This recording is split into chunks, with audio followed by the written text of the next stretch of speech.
Greetings overworld, how are you doing today? This is Game Over. I was just asked recently over the weekend to show how to do the cobblestone generator smasher that we did on Friday. This is going to be a quick tutorial to show you exactly what to do, what items you're going to need, and how everything operates.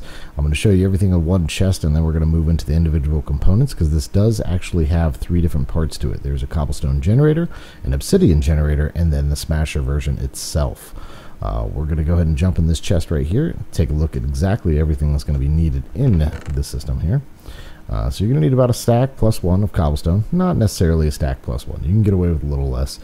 Quarter stack of oak, 1 piece of sand, 2 pieces of sandstone, 1 piece of gravel, 7 levers, 2 buttons, 1 dispenser, 2 chests, 2 buckets of water, 1 bucket of lava, 1 piece of dust, 1 autonomous activator, 3 transfer pipes, 1 transfer node, redstone clock, a vacuum hopper, which I know is kind of expensive, but that ender pearl is worth it, the block placer, crafting station, crucible, better barrels, 4 of those, 1 fluid duct, 1 wrench, 7 item ducts, and then a saw.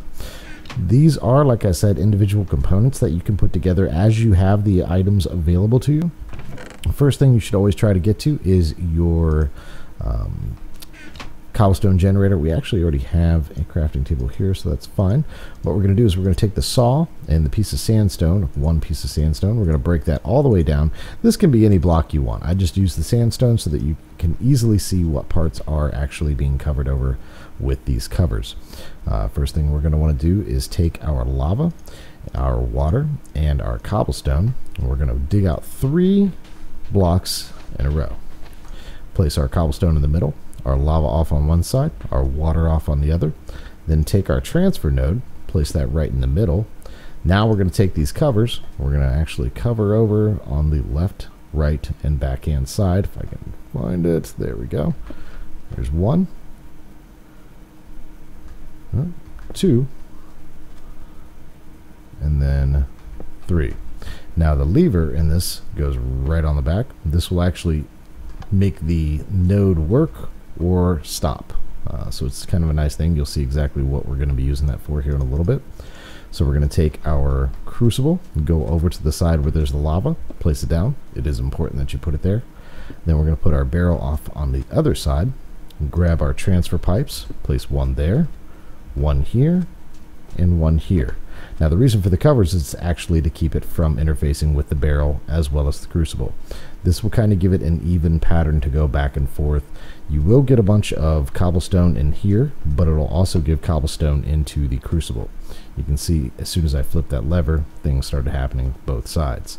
So this will actually keep it going here as well as here. If you were to do it a little opposite, it would actually feed this first and then this whenever it got around to it. So that is your basic cobblestone generator. And this is your lava. So basically this is a lava generator, cobblestone generator, pretty simple. Now our next stage is going to be, let's pop this in there, and this is our leftovers. You're going to want to keep a hold of these. In fact, we're going to put these in here for safekeeping. And let's take a look at our water. Now, the next system is going to be for the obsidian generator. You can compact this, you can change it any way you want to, but I'm going to actually lay it out a little bit farther strung out. That way you can see exactly what's going on and you know exactly what to do here. So let's get everything in our hotbar here. There we go. First thing we're going to want to do is dig down underneath here.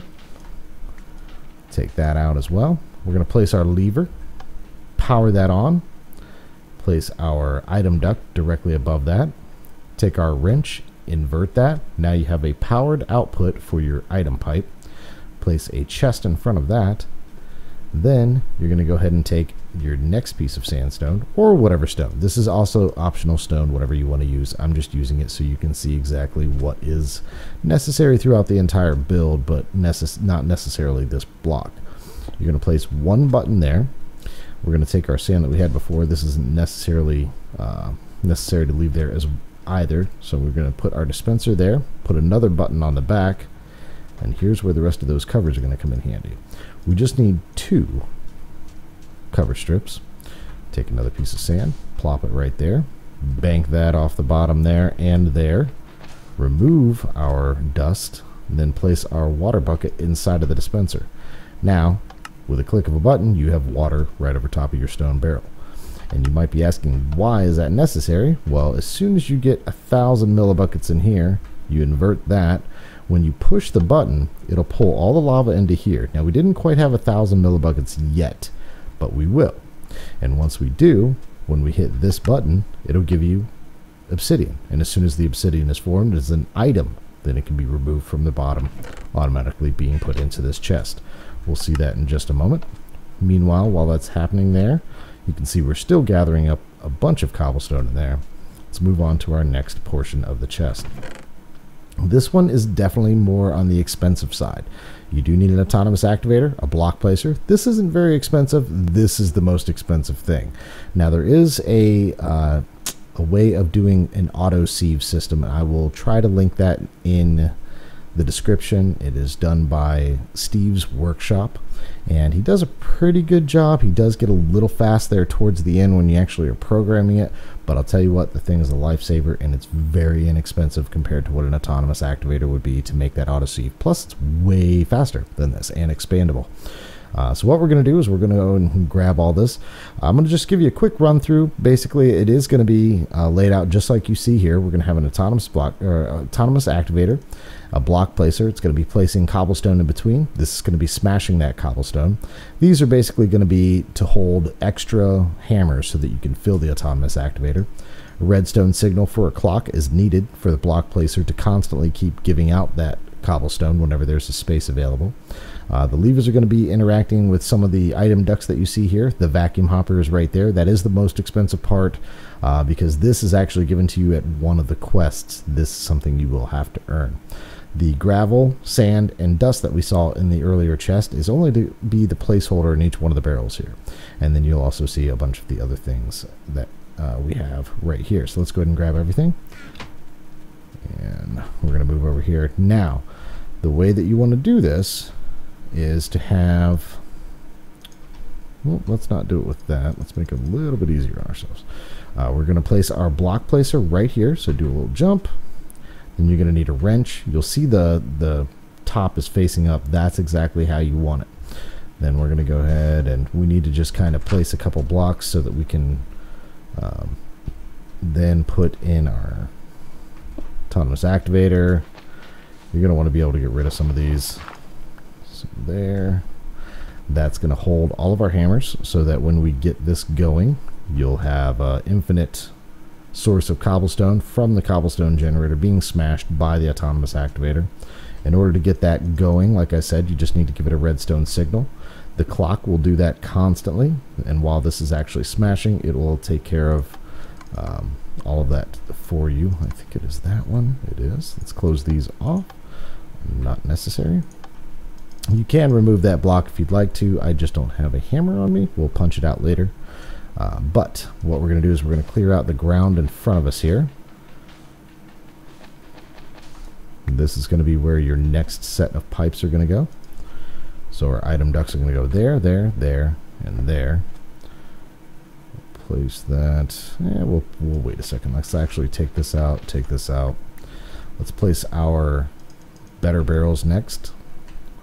So these are going to represent each one. The gravel, the sand, and then one dust as well. You can go ahead and put those in any order you'd like to. I do recommend that you lock them by shifting and then clicking them. And we're also going to have to change our input into the output mode. Okay, you can see they're unpowered at the moment. That's actually a good thing. We're going to make that to where we can control which ones are being taken care of and which ones aren't. That's the other good thing about the back there. We have the original lever back here, so when we want, we flip this off, and now no longer does the block placer receive new cobblestone. And we'll see that here as an example in a little bit. From there, you're going to want to take and place your vacuum hopper on top, place one item duct off on either side, and then you want to go ahead and click that as an output. As an output, take one more block, place that on top. Go ahead and place a lever on both sides. Now you can choose to do a nice piece of redstone lamp there, I would recommend that just to make it look a little nicer. I don't think I did that in our overall run. But this, as you can see, because we placed our levers there, is powering our output here. Now you can go ahead and use servos through all of this stuff, but servos are kind of expensive because you do have to go into the city to find all the different brick or cook it down through your smeltery. However, a lot of people don't have that stuff going on when they're actually working on this particular system. Now you can see in here we do have over 1,000 millibuckets. We have the 552 here, so what we'll do is we'll go ahead and fill the rest of this up. You can see that's 1,000 millibuckets, 1 bucket of lava. So the good thing about this is you can use it for several different ways. You can actually come over here and use your endstone or your glowstone to make endstone. You click the lava with the glowstone, that'll give you endstone, which will automatically be sucked into the chest. Or you can do it for netherrack, which is just giving a piece of redstone into the lava, and that'll also be sucked into the chest because it's an item form. But for what we're going to do is a obsidian generator. All you gotta do is click that, bam, you can see the obsidian was actually pulled straight out because it was an item form. We have a little bit left in here, and I think we have enough to make one more piece. Oh, so shy, but that's okay. You get the idea. It does get pulled right down into your chest here. So all you got to do whenever this is full, this will hold about 4 buckets worth of lava. So as you walk by every so often, maybe just hit that and give it a few extra pieces of obsidian every time you come by, every 10 or 15 minutes or something like that. Now with this, you can actually imagine we're going to take this guy out. Okay, you don't have to do this. What you would want to do is just flip the lever here, and now you're going to see that this one goes to 0 and it gets placed into this particular slot. Once that gets filled and this guy is gone, which we're going to go ahead and go into creative mode really quick, now you can see the sand or the gravel's the next thing to be placed. And say you don't want to do gravel anymore, you need sand. So from there, oops, there we go. The sand gets placed. This will break it down, excuse me, from gravel to sand, and then from sand to dust. So let's go ahead and flip that lever.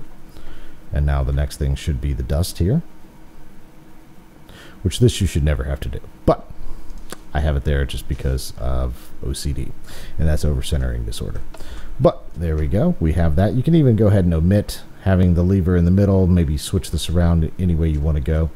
The last thing you'd want to do, and I do believe I missed one pipe, is to basically have this extra pipe, which I did forget, connected right there. And if you click that, you can see this lever is already giving that signal a what for. So you take your crafting table, you put it up top there if you'd like to. I like doing that just because then you can come up to it and, like I said, take your wood, break that down, get your sticks. And actually I should have just gone ahead and done that for both. There we go. So there, and then there you go.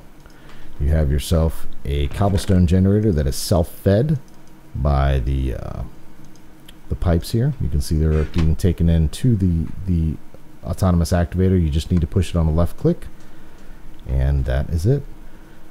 It will start. Oh wait, I'm sorry. Right click.